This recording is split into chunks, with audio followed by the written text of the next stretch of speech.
નમસ્કાર, આપ જોઈ રહ્યા છો મંતવ્ય ન્યૂઝ અને શહેરથી ગામ સુધીમાં હું છું આપની સાથે નદરી। સમાચારોની શરૂઆત કરીશું, જેમાં મહત્વપૂર્ણ સમાચાર સામે આવી રહ્યા છે। એટીએસે પકડેલા આતંકીને અન્ય કેદીઓએ માર માર્યો છે। સાબરમતી જેલમાં આતંકીને કેદીઓએ માર માર્યો છે। તો મહત્વપૂર્ણ સમાચાર સામે આવી રહ્યા છે। સાબરમતી જેલમાં આતંકવાદીઓને માર મારવામાં આવ્યો છે। આતંકીને આંખમાં ઈજા પહોંચતા સિવિલ હોસ્પિટલ ખાતે લઈ જવામાં આવ્યો હતો। જેલમાં બોલાચાલી થતા આ મામલો વધુ બીચક્યો હતો અને સાબરમતી જેલમાં આતંકીને કેદીઓએ માર માર્યો હતો।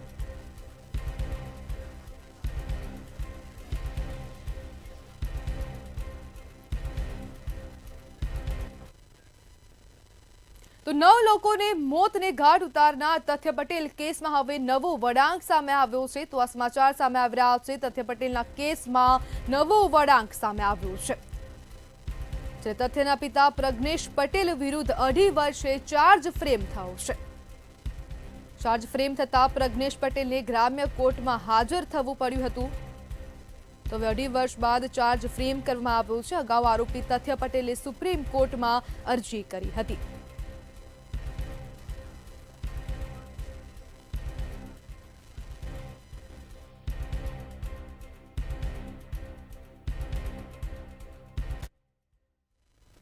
તો દ્વારકાના જામ ખંભાળિયામાંથી એક વિદેશી નાગરિક ઝડપાયો છે। સમાચાર સામે આવી રહ્યા છે। દ્વારકા ખાતેથી ખંભાળિયામાંથી વિદેશી નાગરિક ઝડપાયો છે। દ્વારકા ખાતેથી આ સમાચાર જિલ્લાના ખંભાળિયામાંથી સિરિયન નાગરિક ઝડપાયો છે। વિઝા પૂર્ણ થવા છતાં પણ ગેરકાયદેસર રીતે રહેતો હતો અલી કામિલ નામનો યુવક સિરિયાનો રહીશ હોવાનું સામે આવ્યું છે। વિઝા 2 વર્ષ પૂર્વે પૂરો થયા છતાં ગેરકાયદેસર રીતે ભારતમાં રહેતો હતો ને એને હવે ઝડપી પાડવામાં આવ્યો છે। જ્યારે ખંભાળિયાના ધરમપુર વિસ્તારમાં છુપાઈને વસવાટ કરતો હતો। દ્વારકા ખાતેથી આ સમાચાર સામે આવી રહ્યા છે। પ્રેસિડેન્ટ સ્કૂલના સંચાલક માહી કંજારિયાનો સહકાર હતો। જે હાઈ એલર્ટ હતું એ દરમિયાન અમારી પોલીસની ટીમો પેટ્રોલિંગમાં પણ હતી અને એ ઉપરાંત પણ અમારી એસઓજીની ટીમને એક બાતમી મળેલી કે કોઈ વિદેશી નાગરિક વસવાટ કરી રહ્યો છે। જે સંદર્ભમાં અમારી ટીમે તપાસ કરી અને ચેક કરતા સિરિયન નાગરિક અલી સન ઓફ કામેલ અલી જે સિરિયાનો રહેવાસી છે તે પ્રેસિડેન્ટ સ્કૂલના સંચાલક જે માહી ઉર્ફે બૈપતભાઈની સાથેથી મળી આવેલ છે અને તેઓની પૂછપરછ દરમિયાન તે સિરિયન નાગરિક છે અને 2019માં અહીં વિઝા લઈ અને સ્ટડી કરવા માટે મારવાડી સ્કૂલની અંદર આવેલો અને એનું સ્ટડી 2023માં પૂર્ણ થયેલ। ત્યાર પછી એને વિઝા અરવલ્લીના મેઘરજમાં જિલ્લા સંઘ આગળ વહેલી સવારથી ખેડૂતોએ યુરિયા ખાતર માટે લાઇનમાં લાગ્યા હતા। ત્યારે ગ્રામ્ય વિસ્તારમાંથી આવતી મહિલાઓ લાઇન લગાવીને ઊભા હતા, પણ યુરિયા ખાતર ન મળતા ભારે નારાજગી જોવા મળી રહી છે। ખેડૂતોને યુરિયા ખાતર નહીં મળે તો ખેતી નિષ્ફળ જાય તેવી સ્થિતિ સર્જાઈ હતી, જેને લઈને તંત્ર દ્વારા તાત્કાલિક ધોરણે યુરિયા ખાતરનું વિતરણ કરાય તેવી માંગ કરવામાં આવી હતી। પબ્લિકમાં પુરુષ 150 બહેરા હોય, 250 માણસ ભૂખ્યા તર્યા પડી સગવડ નહીં અને તાળો ખૂટતો નથી। 11:30 હોય અને આ સંઘ આ લોકોને હેરાન કરવા માગી વહેલી તકે આવતા નથી। બાપડાનું પરેશાની દૂરથી ખાલી જાય અને બાપડા લોકો ભાડું કરતી બીજા દાડા આવું તો આ દશા રોજ જોઈ આવી પગાર લાગ। કેટલા વાગ્યાના આવેલો છે માજી? અમે 7 વાગ્યાના રકબી ચા પીને આવ્યું આજે નવા નથી। બરોબર તોય મને ખાતરની મળે કોમ હું લાગવા આવી ઊભી રહેલું। બરોબર ઘઉં પાકે તો 400 રૂપિયા મણ, 200 રૂપિયા મણ। અમારા કન હું લૂંટવા જ રહ્યા બધા। તો સુરત ખાતેથી આ સમાચાર સામે આવી રહ્યા છે। 10 વર્ષના બાળક અને તેના પિતા પર હુમલો કરવામાં આવ્યો છે। તો સમાચાર સુરત ખાતેથી સામે આવ્યા। 10 વર્ષના બાળક અને તેના પિતા પર હુમલો કરવામાં આવ્યો છે। 15 વર્ષના કિશોરે બાળક અને પિતા પર ચપ્પુ વડે હુમલો કર્યો છે। બાળક સરકારી શાળામાં ડિંડોલીમાં અભ્યાસ કરે છે। સુરત ખાતેથી આ સમાચાર 15 તારીખે બાળક શાળાએથી ઘરે આવતો હતો ત્યારે એક કિશોરે બાળક પર ચપ્પુ વડે હુમલો કર્યો હતો। તો 10 વર્ષના બાળક અને તેના પિતા પર હુમલો કરવામાં આવ્યો છે। આપણી સાથે સંવાદદાતા રાબિયા સાલે જોડાઈ ગયા છે। જી રાબિયા, હવે સુરતમાં ક્રાઇમ સતત વધી રહ્યું છે ને તેને જ પગલે વધુ એક ઘટના સામે આવી રહી છે, શું કહેશો? વ્યવહારિક છે કે ક્રાઇમ રેટ પર અત્યારે સુરત પોલીસની પકડ નથી લાગી રહી, જેના કારણે અવારનવાર ક્યાંક નશાનો કારોબાર વધી રહ્યો છે તો ક્યાંક 24 કલાકમાં 3 હત્યાને લોકો અંજામ આપી રહ્યા છે અને તેવામાં પાછું કિશોર જેવા જે એ હોય તેઓ દ્વારા હુમલો કરવામાં આવે એટલે ચકચારી ઘટના બની રહી છે. સુરતમાં 15 વર્ષનો જે કિશોર છે તેણે 10 વર્ષના બાળક પર હુમલો કર્યો અને ત્યારબાદ તેણે તેને પિતા પર પણ હુમલો કર્યો અને ચપ્પુ વડે આ હુમલો કરવામાં આવ્યો. આ નાના નાના બાળકો, આ કિશોરો હુમલો કરવા માટે આ ચપ્પુઓ ખરીદતા હોય છે, ચપ્પુઓ જ્યાં ત્યાંથી લઈ લેતા હોય છે, ત્યારે ક્રાઇમ રેટમાં સતત વધારો થઈ હોવાનું એના પરથી કહી શકાય છે. 10 વર્ષનો દીકરો સરકારી શાળામાં નવાગામ ડિંડોલી ખાતે અભ્યાસ કરે છે. 15 તારીખે બાળક શાળાએથી ઘરે આવતો હતો તે દરમિયાન એ 15 વર્ષના કિશોર સાથે તેની બોલાચાલી થઈ હતી. બોલાચાલીમાં કિશોરે ચપ્પુ વડે 10 વર્ષના બાળકની ઉપર હુમલો કરી દીધો હતો. જોકે મોટી એસ્ટેટ નવાગામ પટેલ ફળિયાની અંદર આ ઘટના બનતા પોલીસ દોડતી થઈ ગઈ હતી. બાળકની માતાએ આ બાબતે હુમલાખોરના પરિવારને પણ ફરિયાદ કરી હતી, જેનાથી ઉશ્કેરાઈને હુમલાખોર કિશોરે તેના પિતા પર 10 વર્ષના બાળકના જે પિતા છે તેની ઉપર જ હુમલો બોલી દીધો હતો.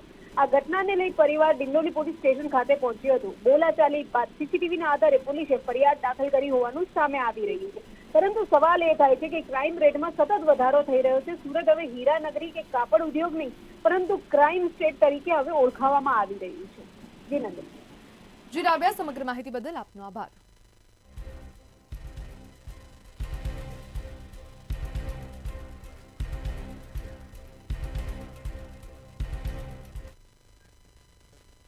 તો ગોડાઉનમાંથી લૂંટ કરનાર 2 આરોપીઓની ધરપકડ કરવામાં આવી છે. તો સુરત ખાતેથી આ સમાચાર સામે આવી રહ્યા છે, જેમાં ગોડાઉનમાં લૂંટ કરનાર 2 આરોપીઓની ધરપકડ કરવામાં આવી છે. જ્યારે પુણા વિસ્તારમાં પૂઠાના ગોડાઉનમાં આ સમગ્ર ઘટના બની હતી. પૂઠાના ગોડાઉનમાં ચોરીનો જે મામલો સામે આવ્યો હતો, જેમાં આરોપી સંતોષ વસાવા અને અજય નિષાદની ધરપકડ કરવામાં આવી છે. જ્યારે યુવકના ગળા પર ચપ્પુ મૂકીને રોકડની લૂંટ ચલાવવામાં આવી હતી.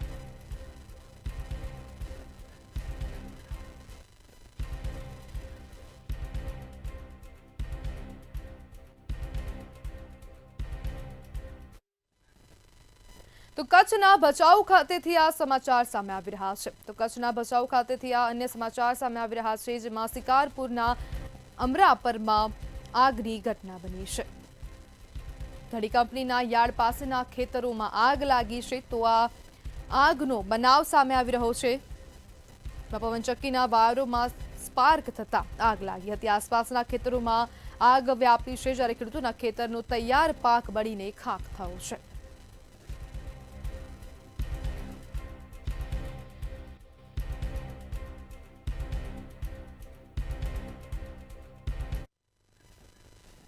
તો અમદાવાદ ખાતેથી સમાચાર સામે આવી રહ્યા છે, જેમાં વિરમગામના જે ધારાસભ્ય છે હાર્દિક પટેલ, તેમના વિરુદ્ધ ચાર્જ ફ્રેમ થયો છે. વિરમગામના ધારાસભ્ય હાર્દિક પટેલ પર ચાર્જ ફ્રેમ થયો. અમદાવાદ ગ્રામ્ય કોર્ટમાં હાર્દિક વિરુદ્ધ ચાર્જ ફ્રેમ થયો છે. વર્ષ 2015માં પાટીદાર અનામત આંદોલનમાં ગુનો દાખલ કરવામાં આવ્યો હતો, અને તેને જ લઈને હવે ચાર્જ ફ્રેમ કરવામાં આવ્યો. નિકોલ પોલીસ મથકે હાર્દિક વિરુદ્ધ ગુનો નોંધાયો હતો.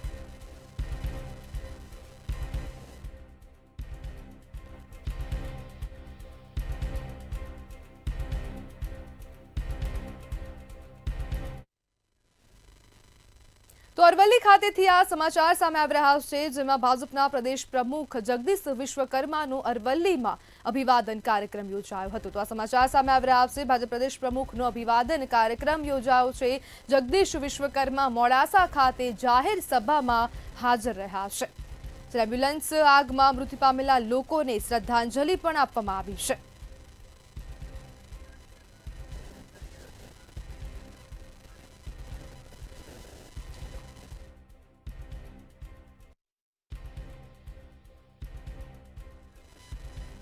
તો એસઆઈઆરની કામગીરી અંતર્ગત હરિત શુક્લાની પ્રતિક્રિયા સામે આવી છે. તો સમાચાર સામે આવી રહ્યા છે. એસઆઈઆરની કામગીરી અંતર્ગત હરિત શુક્લાની પ્રતિક્રિયા સામે આવી. તો ગાંધીનગર ખાતેથી આ સમાચાર સામે આવી રહ્યા છે. યાદી માટે 4 નવેમ્બરથી 4 ડિસેમ્બર સુધી ફોર્મ વિતરણ કરાશે.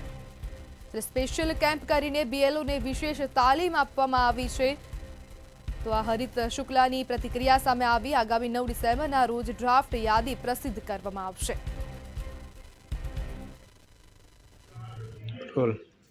ગુજરાતની અંદર એસઆઈઆરની કામગીરી ચાલી રહી છે. જો કે આ એસઆઈઆરની કામગીરી બાબતે કેટલાક શિક્ષકોની અંદર પણ વિસંગતતા ઊભી થઈ હતી. પરંતુ સરકારનું તંત્ર આ કામગીરી કરવા માટે કટિબદ્ધ બન્યું છે. આપણી વચ્ચે અત્યારે મુખ્ય નિર્વાચન અધિકારી શ્રી હરિત શુક્લા સાહેબ આપણી વચ્ચે છે. સર, એસઆઈઆરની કામગીરી વિશે આપ થોડીક માહિતી આપશો. ઇલેક્શન કમિશન દ્વારા 27 ઓક્ટોબરે જ્યારે એસઆઈઆરની ઘોષણા કરવામાં આવી તો ગુજરાત સહિત અન્ય બીજા 11 રાજ્યો એટલે ટોટલ રાજ્યો 12 રાજ્યોમાં એસઆઈઆરની કામગીરી ચાલુ કરવામાં આવી છે. અને એ સંદર્ભે ગુજરાતના જે 5 કરોડ 8 લાખ મતદારો છે એ તમામના ઇન્યુમરેશન ફોર્મ્સ એટલે લગભગ 10 કરોડથી ઉપર ફોર્મ્સ બહુ ટૂંકા સમયમાં પ્રિન્ટ કરવામાં આવ્યા છે અને તમામ મતદારોને લગભગ ફોર્મ્સ પહોંચાડવામાં આવ્યું છે. અત્યારે અમારા બીએલઓસ ઘરે ઘરે જઈને એમને 3 વખત વિઝિટ કરશે, ફોર્મ્સ ભરવા માટેની મદદ કરશે અને ફોર્મ્સ ભરાયા પછી કલેક્ટ કરશે અને જેટલા બી લોકોનો ફોર્મ્સ આપશે તમામ એલિજિબલ વોટર્સનો સમાવેશ અમારી ડ્રાફ્ટ લિસ્ટમાં કરવામાં આવશે. 9 ડિસેમ્બર અમારી ડ્રાફ્ટ લિસ્ટ પબ્લિશ કરવામાં આવશે. અને અત્યારે જે કામગીરી થઈ રહી છે મને ખૂબ સારો અનુભવ છે એનો અને ખૂબ મને ખુશી છે કે અમારા જે ટીચર્સ અને તમામ બીએલઓ દ્વારા જે મહેનત થઈ છે એટલે ખૂબ ટૂંકા સમયમાં અમે તમામ મતદારો સુધી પહોંચી શક્યા છીએ અને અત્યારે બી ફોર્મ ભરવામાં બી એ લોકો ખૂબ સારી રીતે મદદ કરી રહ્યા છે. અમને સંપૂર્ણ વિશ્વાસ છે કે ગુજરાતના તમામ એલિજિબલ વોટર્સનો સમાવેશ ગુજરાતની મતદાર યાદીમાં થશે અને જેટલા બી ઇનએલિજિબલ વોટર્સ છે એ બધાનું નામ મતદાર યાદીમાંથી દૂર કરવામાં આવશે. સર, એક સવાલ એવો પણ ઊભો થાય છે કે આ જે એસઆઈઆરની કામગીરી છે એની સીધી અસર સ્થાનિક સ્વરાજ્યની ચૂંટણી ઉપર પડે? देखो यहाँ જે સીઓ ઓફિસ અત્યારે જે કામગીરી કરી રહી છે એ એસઆઈઆર એટલે સ્પેશિયલ ઇન્ટેન્સિવ રિવિઝનની કામગીરી છે. એ મતદાર યાદી ગુજરાતમાં થતા વિધાનસભા અને લોકસભાના ઇલેક્શન્સમાં ઉપયોગમાં આવશે.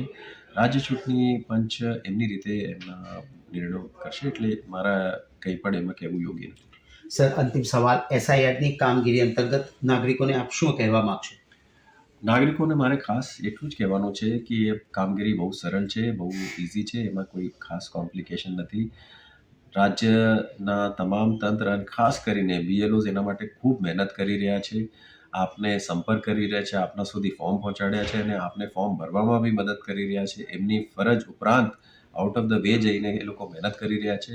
આપ એમને સંપૂર્ણ સહયોગ સહકાર આપશો અને ફોર્મ સમયસર ભરીને એમને પાછા આપશો તો મતદાર યાદી ખૂબ સારી રીતે આપને પ્રિપેર કરી શકશે. જી બિલકુલ, મતદારોએ પણ બીએલઓને સંપૂર્ણ સહકાર આપવો જોઈએ જેથી આ કામગીરી જે જટિલ બનશે તે સરળ બનશે. આગામી સમયની અંદર એસઆઈની કામગીરી કેટલી ઝડપી બનશે તે તો સમય જ કહેશે. કેમેરામેન વિનોદ રાઠોડ સાથે ઉજ્જવલ વ્યાસ, મંતવ્ય ન્યૂઝ, ગાંધીનગર. તો આ સમાચાર વડોદરા ખાતેથી સામે આવી રહ્યા છે. વડોદરા મનપાના કમિશનર આકરા પાણીએ જોવા મળી રહ્યા છે. સફાઈ સંદર્ભે મ્યુનિસિપલ કમિશનર આકરા પાણીએ જોવા મળી રહ્યા છે. તો વડોદરાથી આ સમાચાર નાગરિકોની રજૂઆત બાદ અધિકારીને નોટિસ પાઠવવામાં આવી છે. કોન્ફરન્સ હોલમાં સોસાયટી પ્રમુખો સાથે બેઠક યોજી હતી. વડોદરા મહાનગરપાલિકાના કમિશનર હવે આકરા પાણીએ છે. સેનેટરી ઇન્સ્પેક્ટરોના ઉદાસીન વલણની ફરિયાદો કરવામાં આવી હતી.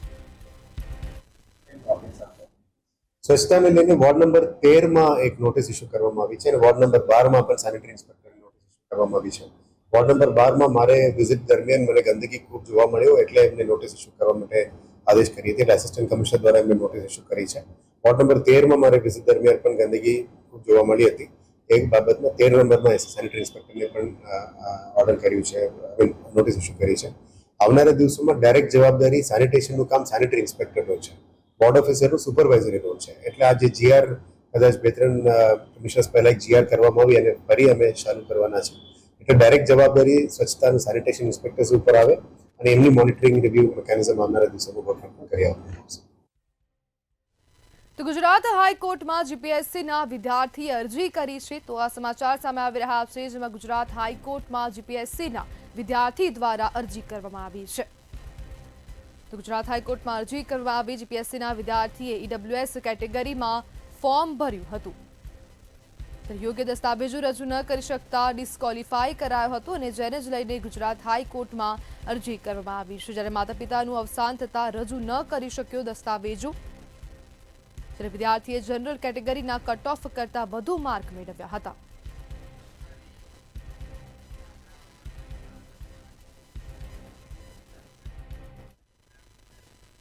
તો નવસારીના સાગરા ઓવરબ્રિજ પર અકસ્માત થયો છે તો અકસ્માતના સમાચાર નવસારી ખાતેથી સામે આવી રહ્યા છે। નવસારીના સાગરા ઓવરબ્રિજ પર અકસ્માતની ઘટના બની છે તો અકસ્માતના સમાચાર સામે આવ્યા। ગમખ્વાર અકસ્માતમાં પિતા પુત્રના મોત નીપજ્યા છે।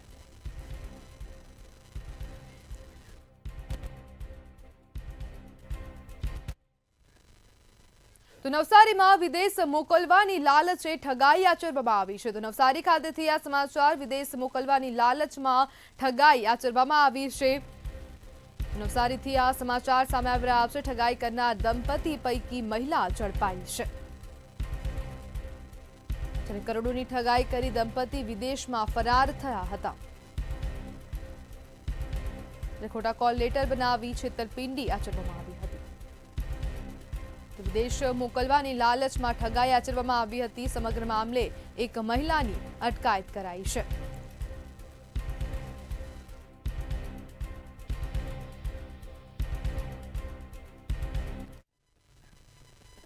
તો જૂનાગઢમાં દીપડો પાંજરે પુરાયો છે તો સમાચાર સામે આવી રહ્યા છે। જૂનાગઢ ખાતેથી ખૂંખાર દીપડો પાંજરે પુરાયો છે। આખરે ખૂંખાર દીપડો પાંજરે પુરાયો છે તો આ સમાચાર સામે આવી રહ્યા છે। જેમાં માળિયાના અકાડા ગામની સીમમાંથી દીપડો ઝડપાયો છે। છેલ્લા ઘણા દિવસથી ગામની સીમમાં આંટાફેરા કરવામાં આવતા હતા।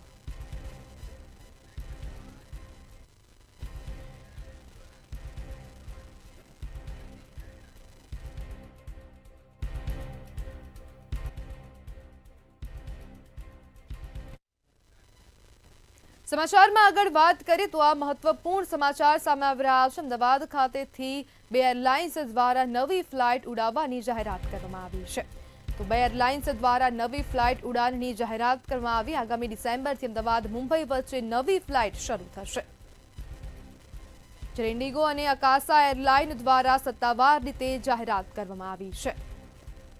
જ્યારે બંને ખાનગી એરલાઇન્સ આ નવા રૂટ પર સેવાઓ શરૂ કરશે।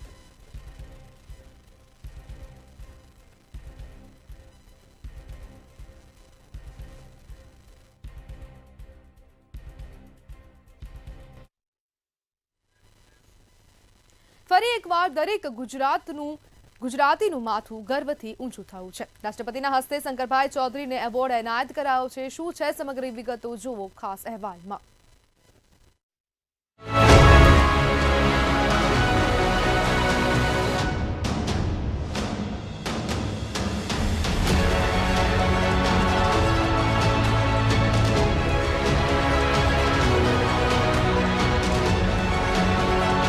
ગુજરાતની ધરતી તો હંમેશા ચમત્કાર કરતી આવી છે।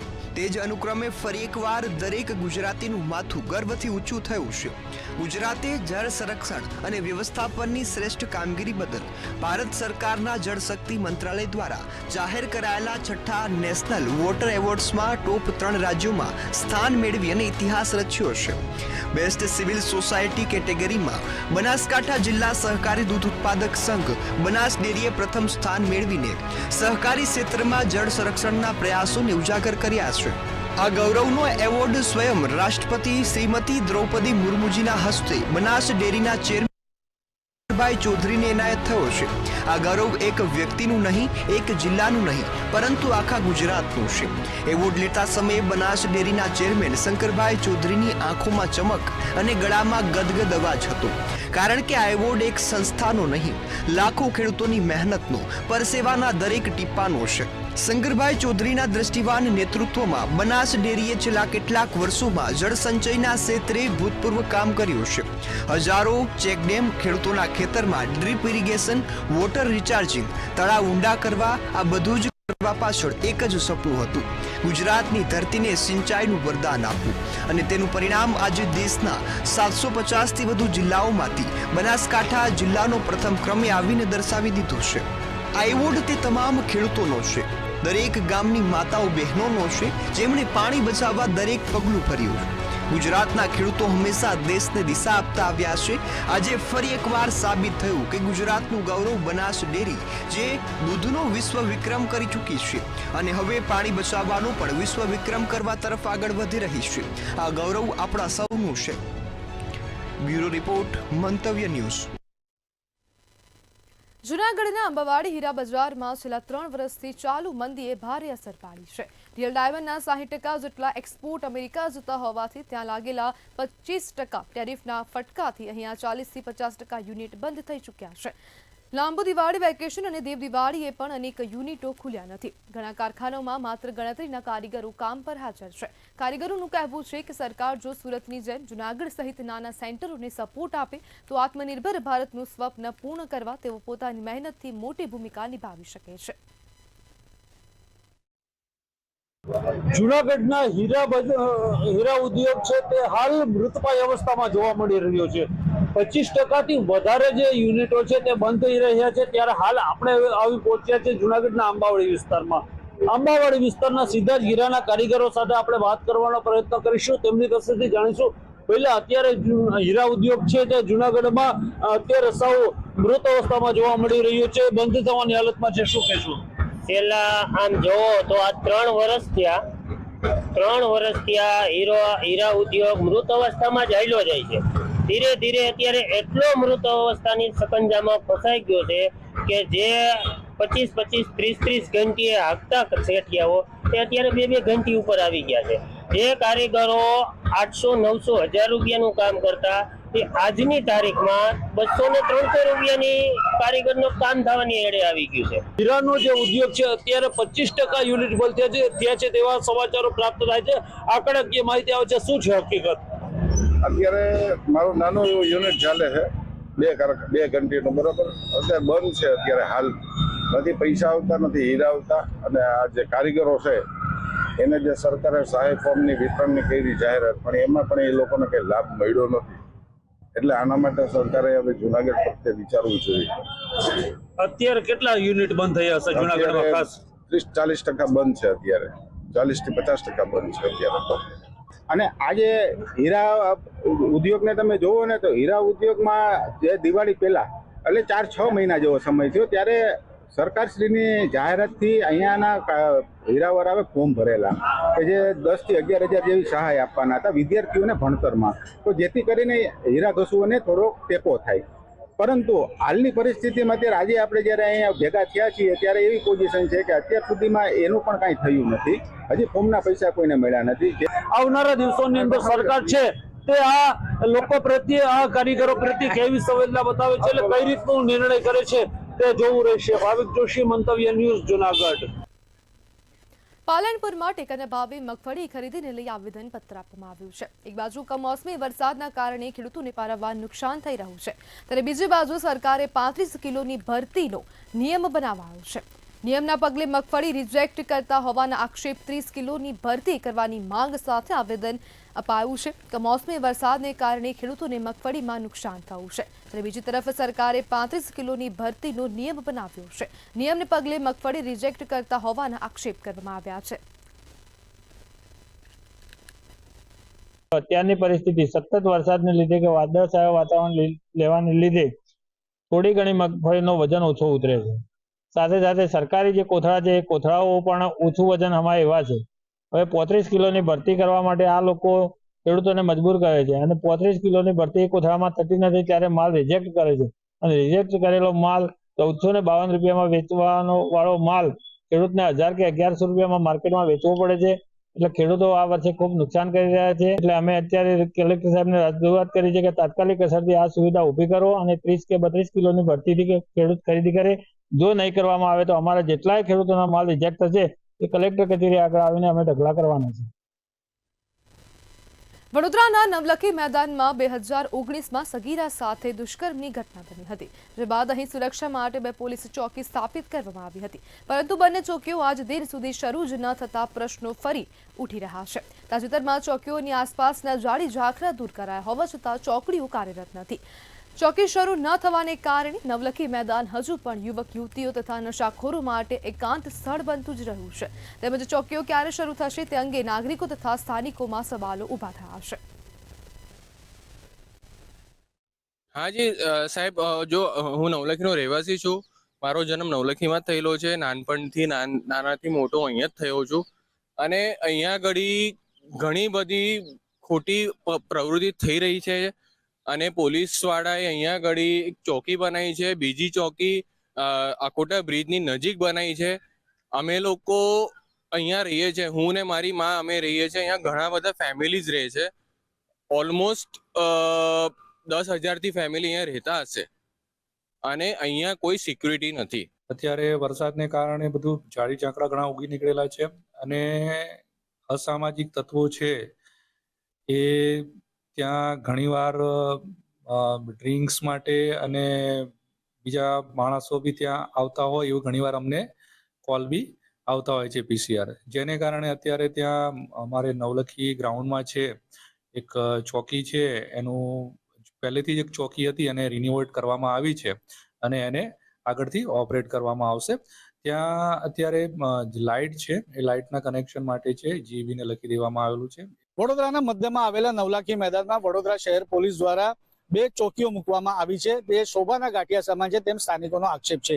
વડોદરા શહેરના નવલખી મેદાનમાં મુકાયેલી 2 પોલીસ ચોકીઓ જે છે શોભાના ગાંઠિયા સમાનના સ્થાનિકો દ્વારા આક્ષેપ કરવામાં આવે છે. વડોદરાના નવલખી મેદાનમાં 2019માં બનેલી સગીરા સાથે દુષ્કર્મની ચકચારભરી ઘટના બાદ અહીંયા સુરક્ષા માટે 2 પોલીસ ચોકીઓ સ્થાપિત કરવામાં આવી હતી, પરંતુ બંને ચોકીઓ આજ દિન સુધી શરૂ જ ન થતા આ પ્રશ્નો ઉઠી રહ્યા છે.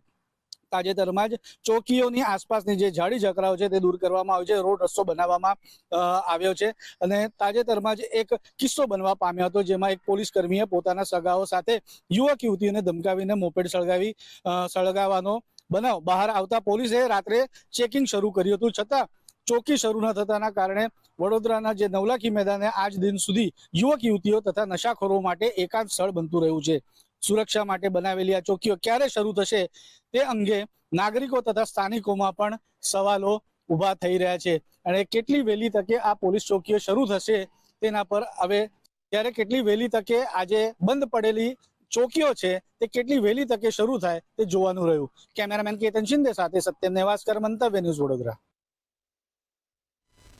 તો સમાચારોમાં હાલ બસ આટલું જ. વધુ માહિતી માટે જોતા રહો મંતવ્ય ન્યૂઝ. નમસ્કાર.